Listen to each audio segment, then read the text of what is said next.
Alors bonjour à tous. Aujourd'hui, nous continuons notre lecture des commentaires compilés par saint Thomas d'Aquin sur l'Évangile selon saint Matthieu chapitre 11. Et nous allons voir les versets 12 à 15 que je vais lire. Depuis les jours de Jean-Baptiste jusqu'à présent, le royaume des cieux est emporté de force et les violences en emparent. Car tous les prophètes et la loi ont prophétisé jusqu'à Jean, et si vous voulez le comprendre, lui-même est Élie qui doit venir, que celui qui a des oreilles entende.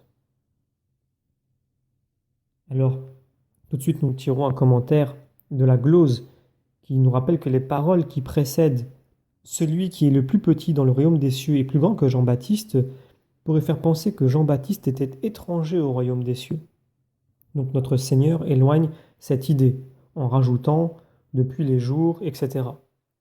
Saint Grégoire, dans son homélie sur Saint Matthieu, dans sa 20e homélie, nous dit que le royaume des cieux signifie le trône qui nous est préparé dans le ciel. Et lorsque des pécheurs souillés de quelques crimes reviennent à Dieu par la pénitence et réforment leur conduite, ils entrent comme pécheurs dans un lieu qui leur est étranger, et ils ravissent avec violence le royaume des cieux. Saint Jérôme, lui, nous indique ceci. Si Jean-Baptiste a le premier prêché la pénitence au peuple en ces termes, faites pénitence car le royaume des cieux est proche, il est juste que depuis ce temps, le royaume des cieux souffre violence et que les violents seuls les ravissent. Il faut en effet que nous nous fassions grande violence, nous dont la naissance est toute terrestre, pour chercher à mériter la gloire des cieux et conquérir par notre vertu ce que nous ne pouvons tenir de notre nature. Ou bien, nous dit saint Hilaire, dans un autre sens, notre Seigneur avait ordonné à ses apôtres d'aller vers les brebis perdues d'Israël, donc toujours en Matthieu 11.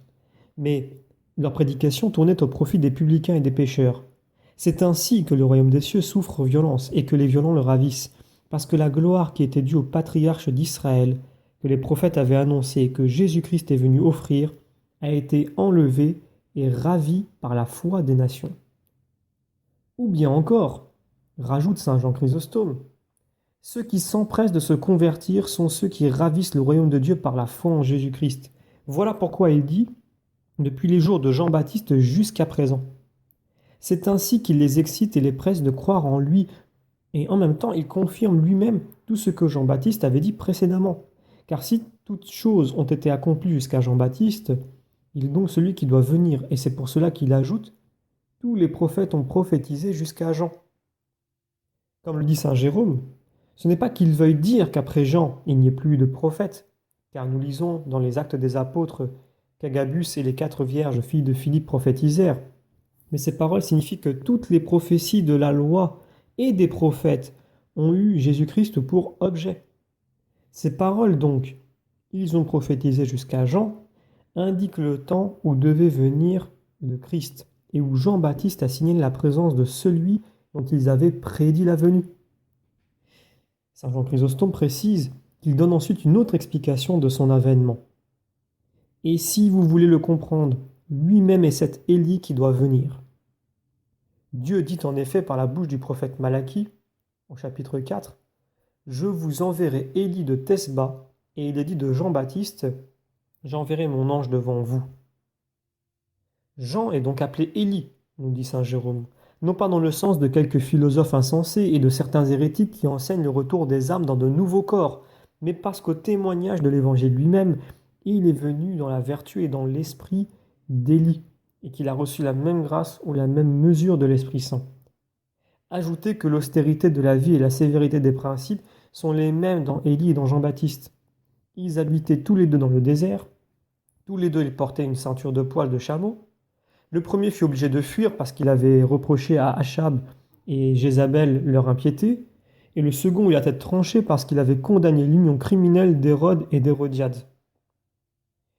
Saint Jean Chrysostome rappelle que le Sauveur dit avec raison « Et si vous voulez le comprendre, leur montrant ainsi qu'ils sont libres et qu'il exige une adhésion volontaire. Or Jean et Élie, et à son tour Élie et Jean, parce que tous deux sont précurseurs. Donc Jean est Élie. Et à son tour, Élie et Jean. Voilà. Donc EST. Parce que tous deux sont précurseurs. C'est dans ce sens-là que l'un et l'autre sont similaires.